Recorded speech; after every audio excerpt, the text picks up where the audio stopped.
कमरे में घोर सन्नाटा था। बाहर की रात खामोश थी और सिर्फ रे सिलसिले से घड़ी की टिक टिक सुनाई दे रही थी। अचानक रुद्र ने नीची गंभीर आवाज में कहा, जो मैं करने जा रहा हूँ आज उसे रोकना मत। इस बात को सुनते ही माही का दिल जोरों से धड़कने लगा। उसके हाथ पांव ठंडे हो गए। उसने देखा कि रुद्र ने अपनी शर्ट के बटन खोलना शुरू कर दिए थे।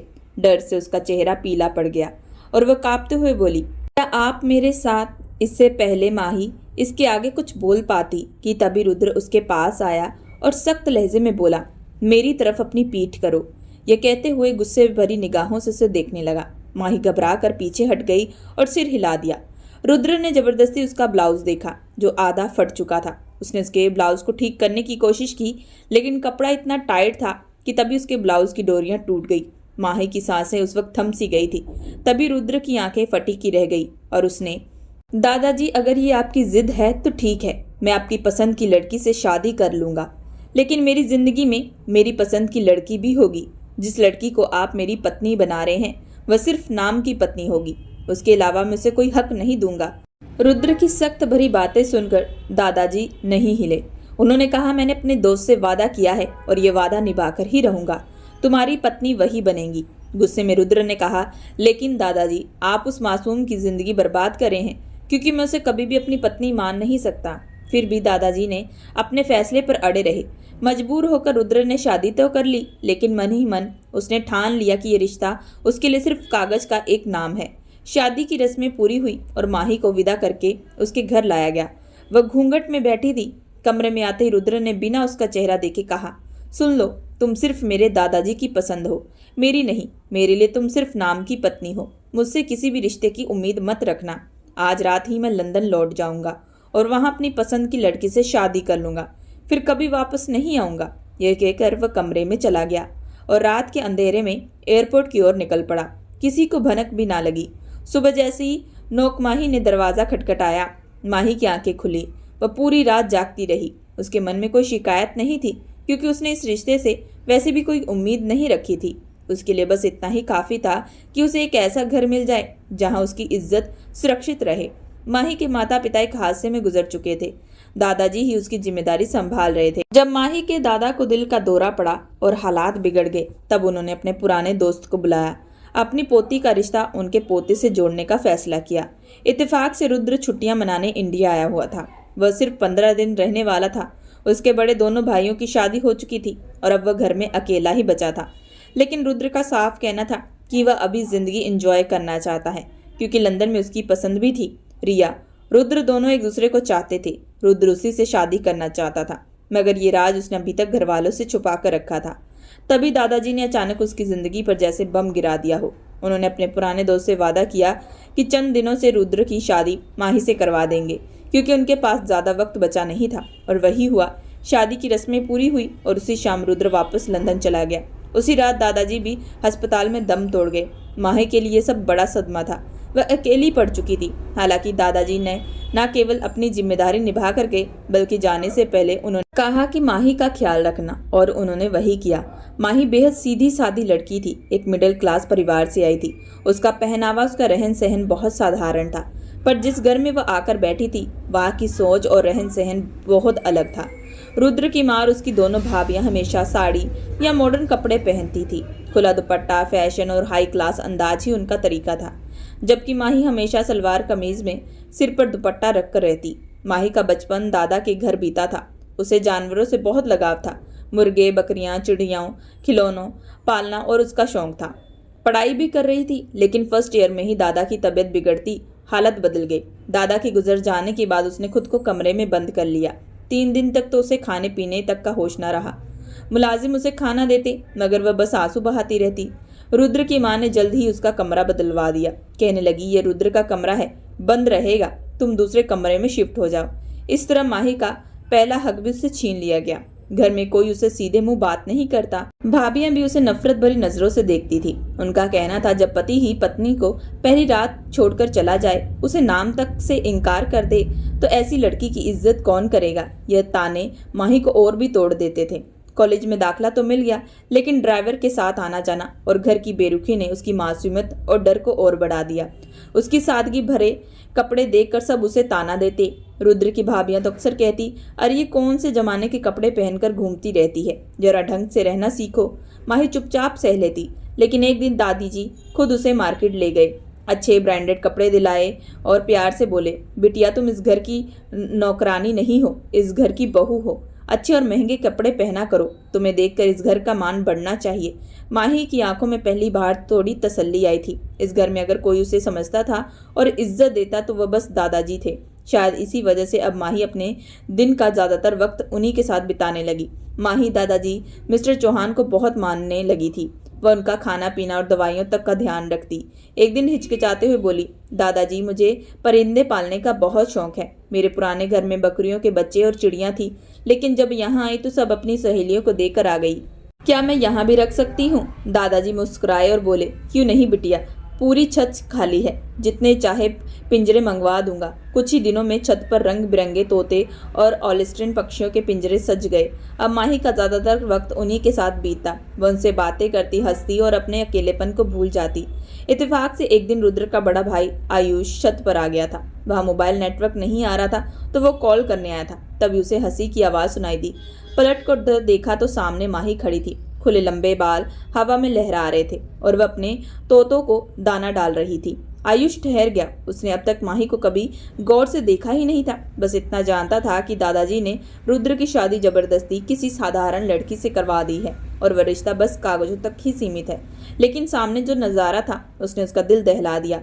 माही की सादगी उसका सबसे बड़ा हुस्न थी। आयुष धीरे धीरे चलते उसके करीब आ गया और भारी आवाज में बोला, ए लड़की, क्या कर रही हो यहाँ? अचानक पीछे से मर्दाना आवाज सुनकर माही चौंक पड़ी।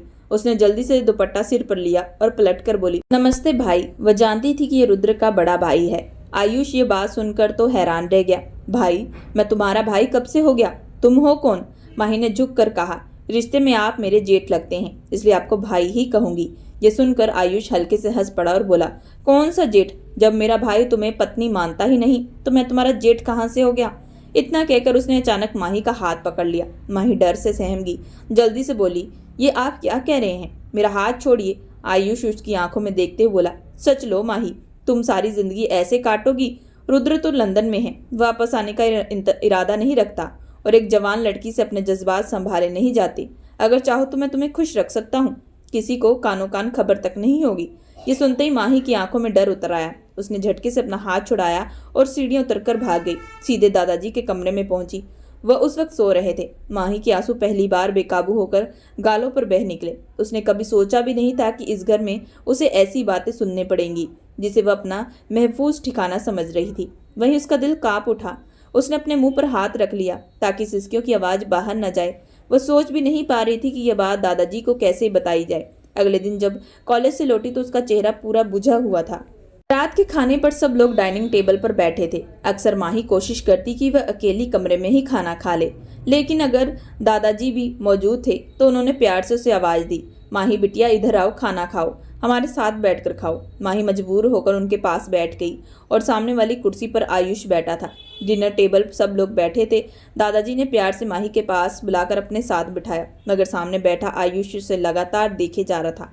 माही बेचैन हो गई लेकिन चुप रही।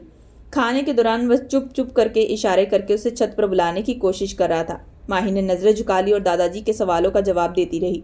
घर की बड़ी बहू संध्या के चेहरे पर नफरत साफ झलक रही थी। उसे माही शुरू से अच्छी नहीं लगती थी, मगर दादाजी की वजह से चुप रहती थी। अगले दिन जब माही कॉलेज से बाहर निकली तो उसने देखा कि गाड़ी के पास ड्राइवर की जगह आयुष बैठा था। वह हैरान रह गई, ये मुझे लेने क्यों आया है? लेकिन मजबूरी थी, घर तो जाना ही था। उसने पीछे की सीट का दरवाज़ा खोला ही था कि आयुष ने फ्रंट सीट का लॉक खोलते हुए कहा, पीछे मत बैठो, आगे बैठो, तुमसे कुछ बातें करनी है। माही हिचकिचाई, भाई मैं पीछे ही बैठ जाती हूँ। आयुष हल्की मुस्कान के साथ बोला, मैं तुम्हारा भाई नहीं हूँ। उनकी बातों में अजीब सा लहजा था। माही डरते डरते आगे बैठ गई। उसने अपना बैग बीच में रखा और खुद खिड़की से लगकर बैठ गई। आयुष हंसकर बोला, इतना दूर क्यों बैठ रही हो? अगर पास आओगी तो तुम्हें भी फायदा होगा। माही घबरा गई, ये कैसी बातें कर रहे हैं आप? प्लीज गाड़ी तेज चलाइए, मुझे घर चलना है। आयुष ने तेज कसते हुए कहा, माही उस रात छत पर मैंने तुम्हें बुलाया था, तुम आई नहीं। कल भी इशारा किया लेकिन तुमने अनदेखा कर दिया। देख लो, अगर मेरी बात नहीं मानोगी तो नुकसान तुम्हारा ही होगा। माही का दिल जोरों से धड़कने लगा। वह चाह कर भी गाड़ी से उतर नहीं पाई थी। जैसे तैसे घर पहुंची और सीधा अपने कमरे में जाकर दरवाजा बंद कर लिया। आंसू रुकने का नाम नहीं ले रहे थे। वह सोच रही थी कि दादाजी को सब कुछ बता दे, मगर हिम्मत जुटा नहीं पा रही थी। रात को जब सोने की कोशिश कर रही थी तभी उसकी खिड़की के खुलने की आवाज आई। वह चौंक गई। दरवाजा तो उसने बंद किया था, लेकिन खिड़की अंधेरे में किसी की आहट आई और साथ ही आयुष की धीमी आवाज आई, मैंने कहा था ना, दरवाजा बंद करके मुझसे बच नहीं पाओगी। माही का दिल जोरों से धड़कने लगा। उसने कांपते हुए दुपट्टा ओढ़ा और बोली, भगवान के लिए यहाँ से चले जाएं, मैं ऐसी लड़की नहीं हूँ। आयुष हंस पड़ा और बोला, मैं ऐसा ही आदमी हूँ, तुम्हें समझ लेना चाहिए। अगर चुपचाप मेरा कहना मानोगी तो तुम्हारा ही फायदा होगा। माही ने हिम्मत जुटाई और बोली, अगर आप एक कदम भी आगे बढ़े तो मैं शोर मचा दूंगी। इतना कहते उसने चीखना शुरू कर दिया। माही उस रात डर के मारे जोर जोर से चिल्लाने लगी, बचाओ बचाओ। उसकी चीख सुनकर आयुष खिड़की से कूदकर बाहर भागा। माही ने तुरंत खिड़की बंद की और दरवाजा खोला तो सामने रुद्र की माँ खड़ी थी। उन्होंने पूछा, क्या हुआ, क्यों चिल्ला रही हो? माही घबरा कर बोली, मुझे लगा जैसे मेरे कमरे में कोई चोर आ गया है। तभी बाहर से आयुष भी आ गया और बोला, क्या हुआ, किस बात का शोर है? माही कुछ कहती उससे पहले ही रुद्र की माँ ने कटाक्ष किया, कुछ झूठ बोल रही है, बेवजह सबको परेशान करी है। आयुष ने बात संभालते हुए कहा, मैं तो बाहर एक दोस्त से मिलने गया था। जैसे ही घर लौटा तो चीखें सुनाई दी और दौड़ पड़ा। वह झूठ बोल रहा था। माही ने दरवाजा बंद किया और खुद को कमरे में कैद कर लिया। बाहर आयुष और रुद्र की माँ आपस में बातें करने लगे। आयुष बोला, ये लड़की घर पर बोझ है, इसे तो बाहर भेज देना चाहिए। रुद्र की माँ ने गहरी सांस लेकर कहा, मेरा बस चले तो ऐसा ही करूं, लेकिन जानते हो ना अपने दादाजी को, इसे बहू का दर्जा देकर घर में रखा है। उनकी मौजूदगी तक हम कुछ भी नहीं कर सकते। माही भीतर बैठी सब सुन रही थी और रो रही थी। अगले दिन जब वह छत पर अपने पंछियों को दाना डालने गई तो आयुष फिर उसके पास आया। इस बार उसने सख्त लहजे में कहा, तुमने मेरी बात नहीं मानी तो इसका नुकसान तुम्हें भोगना पड़ेगा। माही कांप उठी, लेकिन साहस करके बोली, इंसानियत दिखाइए, मुझे अकेला छोड़ दीजिए। आयुष हंसकर बोला, तुम्हारा यहाँ कोई सहारा नहीं। अगर दादाजी कुछ बताने की कोशिश की तो यही घर तुम्हारा आखिरी ठिकाना होगा।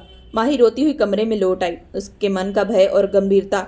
कुछ ही दिनों बाद दादाजी की तबीयत बिगड़ गई और वह पुराने रोगी थे। अस्पताल पहुंचने से पहले उनका देहांत हो गया। माही सचमुच फूट फूट कर रो पड़ी। उसे लग रहा था जैसे उसका सबसे बड़ा सहारा छीन गया हो। अब इस घर में उसकी रक्षा कौन करेगा?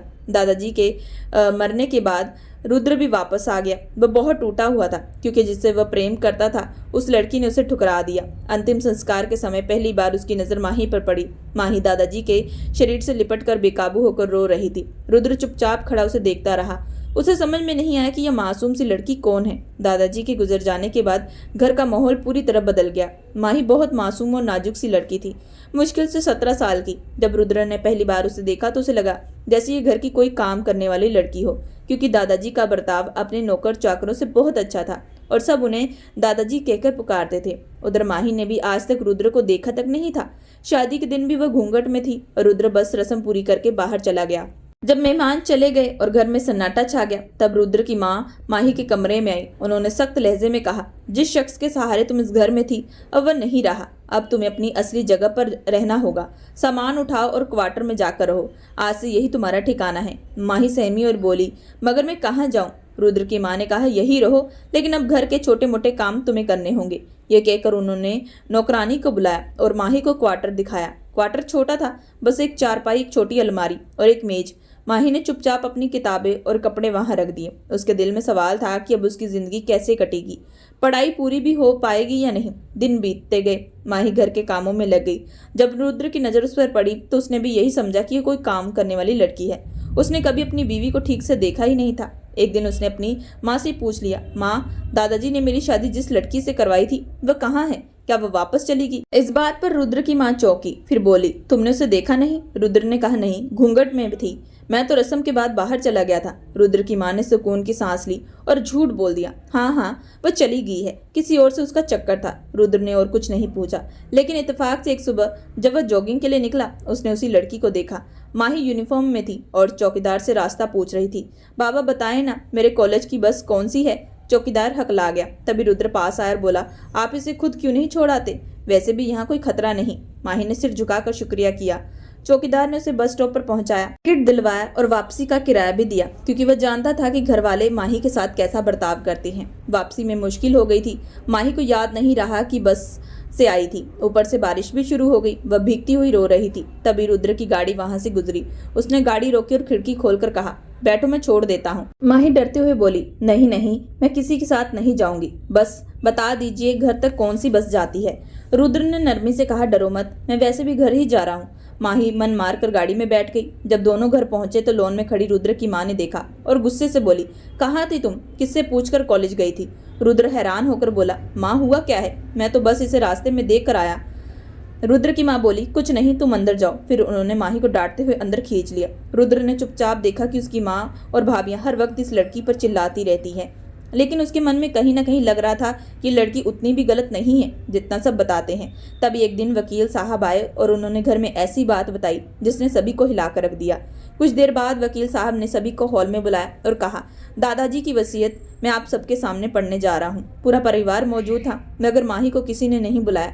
रुद्र तो यह तक नहीं पता था कि उसकी बीवी का नाम माही है। वकील ने कागज पर नजर डालते हुए कहा, लेकिन यहाँ एक नाम लिखा है माही, इसे भी होना चाहिए। सब चौंक गए। रुद्र तो और हैरान हो गया। उसकी माँ ने अब तक यही कहा था कि वह लड़की घर छोड़कर जा चुकी है।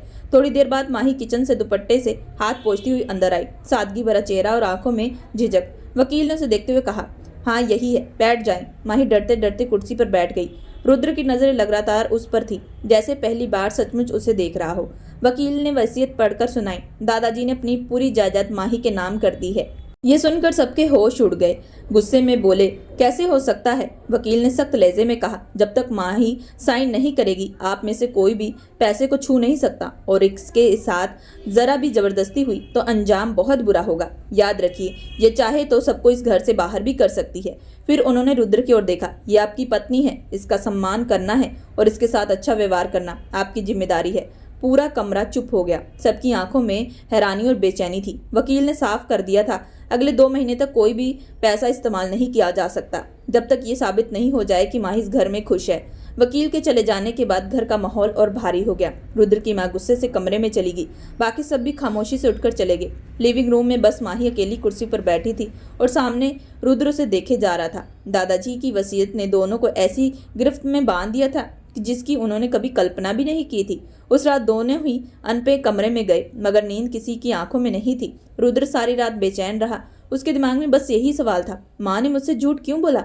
दादा ने सारी जायदाद उस लड़की के नाम क्यों लिख दी? और ये शर्त क्यों रखी कि वह मेरे बच्चे की माँ बने? सुबह नाश्ते की मेज पर सब लोग परेशान बैठे थे। रुद्र की माँ बोली, अब सब कुछ तुम्हारे हाथ में है। रुद्र ने चाय का कप होठों तक उठाया ही था कि ये सुनकर वापस रख दिया। मतलब मुझ पर क्या? वो बोली, मतलब यही कि माही को अपने पास रखो। कोशिश करो कि जल्द से जल्द वो तुम्हारे बच्चे की माँ बन जाए। उसके बाद सब तुम्हारे काबू में होगा। फिर चाहो तो उसे इस घर से निकाल देना, हमें कोई एतराज नहीं। रुद्र हैरान रह गया।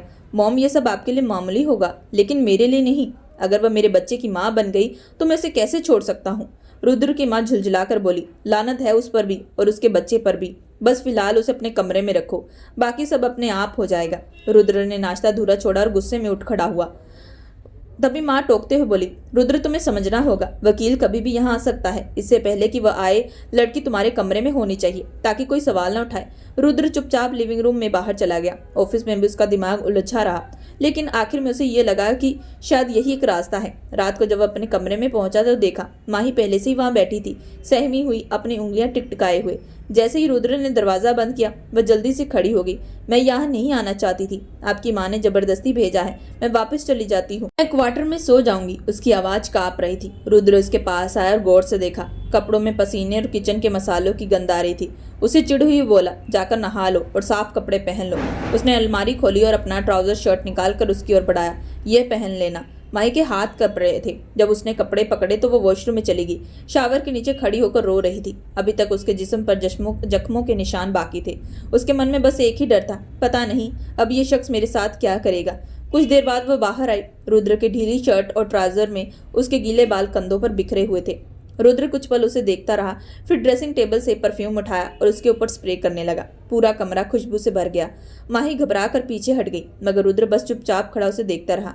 कुछ देर बाद उसने गहरी सांस ली, जैसे खुद को मजबूर कर रहा हो उस रिश्ते को निभाने के लिए जो अब दादा की वसीयत की वजह से उस पर थोप दिया गया था। वह भी अभी तक, जब तक माही प्रेग्नेंट न हो जाती। फिलहाल अभी तक अपने ऑफिस के कपड़ों में ही था। जैसे उसके करीब आकर अपने होठ माही के होठों के पास लाया, माही एकदम पीछे हटी और इनकार करने लगी।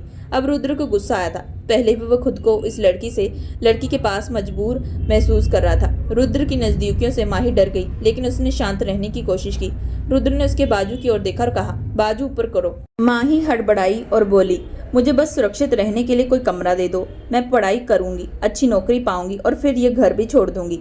रुद्र चुपचाप उसे सुनता रहा। माही ने अपनी छोटी उम्र की जिम्मेदारी और अपने बच्चे की तरह चिंता जताई। अंत में अपने क्वार्टर में चली गई, कपड़े बदलकर फ्रेश हुई और फिर रुद्र के कमरे में आ गई। रुद्र ने उसका हाथ पकड़कर उसे बाहर ले गया। सुबह का समय था, घर में बाकी लोग सो रहे थे। रुद्र ने माही को मॉल में ले जाकर नए कपड़े दिलवाए। घर लौटने पर सभी लोग नाश्ता कर चुके थे। रुद्र की मां ने माही को रुद्र के साथ देकर माथे पर हाथ रखा और पूछा, इतनी सुबह तुम इसे कहाँ लेकर गए थे? रुद्र मुस्कुराते हुए बोला, इसके पास पहनने के लिए ठीक कपड़े नहीं थे, इसलिए मैं बाजार लेकर गया था। फिर उसने माही से कहा, जाओ अलमारी में सारे कपड़े सेट कर दो। माही चुपचाप चली गई और सारे कपड़े अलमारी में रख दिए। रुद्र की मां ने पूछा, इतने ज्यादा कपड़े क्यों लाए हो? रुद्र मुस्कुराया और बोला, मैं इसे परेशान नहीं कर रहा। अगर वकील पूछेंगे कि माही अभी भी पुराने कपड़े पहन रही है तो यही जवाब दे देना। मैं सिर्फ माही के साथ सख्ती नहीं रखूंगा, आपको भी अपना रवैया ठीक रखना होगा। कहते हुए वो ऑफिस चला गया। सारा दिन अब इसी तरीके से बीत चुका था। रुद्र ऑफिस में बैठा काफी परेशान था। शाम को जैसे घर वापस लौटा तो उसने देखा कि सब लोग अपने अपने कमरों में थे, क्योंकि अक्सर लॉन्च में केवल डिनर के टाइम ही सब लोग आपस में बात करते थे। रुद्र ने पहले अपने कमरे में जाने का सोचा, लेकिन किचन से किसी पुरुष की आवाज सुनाई दी। उसने देखा आयुष माही के पास खड़ा उसे डराने की कोशिश कर रहा था। रुद्र का गुस्सा फट पड़ा। वह तेज आवाज में बोला, भाई आप यहाँ क्या कर रहे हैं? आयुष का रंग उड़ गया। रुद्र तेज कदमों से उसके पास आया और उसका हाथ पकड़कर खड़ा कर दिया और कहा, आप यहाँ पर क्यों खड़े हैं? मेरी पत्नी के पास खड़े होने की हिम्मत कैसे हुई? आयुष घबराया और बोला, मैं तो बस चाय देने आया था। रुद्र ने सख्ती से कहा, मैं देख चुका हूँ, मेरी पत्नी पर किसी की भी नजर नहीं उठने दूंगा। अगर दोबारा देखा तो कोई नहीं रोक पाएगा। आयुष डर के मारे बाहर भाग गया। रुद्र ने माही से कहा, अगर ये व्यक्ति फिर कुछ बोले तो बेझिझक उसके मुंह पर थप्पड़ मार देना। माही हैरान रह गई। उसे पहली बार लगा कि कोई सच में उसकी सुरक्षा कर रहा है। रुद्र ने फिर पूछा, तुम यहाँ पर क्या कर रही हो? घर की बड़ी बहुएं काम नहीं करती, पानी तक नहीं उठाती और तुम? उसने माही का हाथ पकड़कर अपने कमरे में ले गया। माही नहाकर तैयार हो गई, बालों पर क्लचर लगाया, लेकिन रुद्र ने उसे हटा दिया। फिर उसने माही का हाथ पकड़कर बाहर ले गया। होटल पहुंचकर रुद्र ने न्यू कार्ड माही के सामने रखा और कहा, तुम खुद ऑर्डर कर लो। माही ने कहा, मैंने कभी होटल में खाना नहीं खाया। रुद्र मुस्कुराते हुए बोला, आज तुम सब कुछ खुद करोगी। माही झिझकते हुए ऑर्डर करने लगी। घर लौटने पर सभी लोग अपने अपने कमरों में चले गए। रुद्र ने कमरे का दरवाजा बंद किया, माही का बाजू पकड़कर अपने पास किया। माही घबरा गई। रुद्र ने कहा, तुम बहुत खूबसूरत लग रही हो, मैं तुम्हारा दीवाना बन चुका हूँ। धीरे धीरे उसने माही के होठों को अपने करीब किया। माही पीछे हटी और बोली, प्लीज मेरे साथ ऐसा कुछ मत कीजिए। रुद्र मुस्कुराया बोला, क्यों ना करूं, मेरा मूड है आज तुम्हारे साथ समय बिताने का। तुम मेरी बीवी हो, तुम्हें देखकर दिल कर रहा है सारी हदें पार कर दूं। माही ने कहा, सब कुछ करने के बाद आप फिर मुझे छोड़ देंगे? प्लीज मुझे ये मोहब्बत का मजा मत छिकाएं। जब आप मुझे छोड़ देंगे मुझे बहुत तकलीफ होगी। रुद्र ने उसे और अपने पास खींचते हुए कहा, कौन कहता है मैं तुम्हें छोड़ दूंगा? मैं तुम्हें कभी नहीं छोड़ूंगा। माही अपने हाथ अपने गले पर रखकर खुद को रुद्र से दूर करने की कोशिश की, लेकिन रुद्र ने धीरे धीरे उसे अपने पास कर लिया। फिर माही की बेखुदी में रुद्र ने धीरे धीरे अपने होठ उसके गालों के पास रख दिए। वो उसे गोद में उठाकर पलंग पर लेटा चुका था। माही समझ नहीं पा रही थी क्या वाकई उसे इतनी खुशी मिली है या रुद्र बस उसे बहलाने के लिए ऐसा कर रहा है। फिर भी वह रुद्र की बढ़ती नजदीकियों और प्यार को रोक ना पाई और धीरे धीरे उसमें खोने लगी। सुबह की हल्की धूप दोनों के लिए नई खुशियां लेकर आई थी। माही शर्म से रुद्र की आंखों में देख नहीं पा रही थी। रुद्र गहरी नींद में था, लेकिन माही बड़ी सावधानी से उसका हाथ अपनी कमर से पीछे कर उठने की कोशिश करने लगी, पर रुद्र ने उसे धीरे धीरे अपने पास खींच लिया। तुमने क्या जादू कर दिया है? रुद्र ने हंसते हुए कहा। माही की गाल लाल हो गई। वो सोच रही थी कि क्या यही मोहब्बत असली है या कहीं रुद्र उससे झूठ बोल रहा है। फिर माही ने अपने हाथों से रुद्र के गले पर अपनी उंगलियां चलाते हुए खुद को दूर करने की कोशिश करने लगी। आप मुझे कभी छोड़ेंगे तो नहीं ना? रुद्र मुस्कुराते हुए बोला, मेरे दादा ने सच में मेरे लिए अनमोल साथी चुना है, मैं उसे कभी नहीं छोड़ूंगा। ये कहते हुए वह फिर माही के होठों के पास आ गया।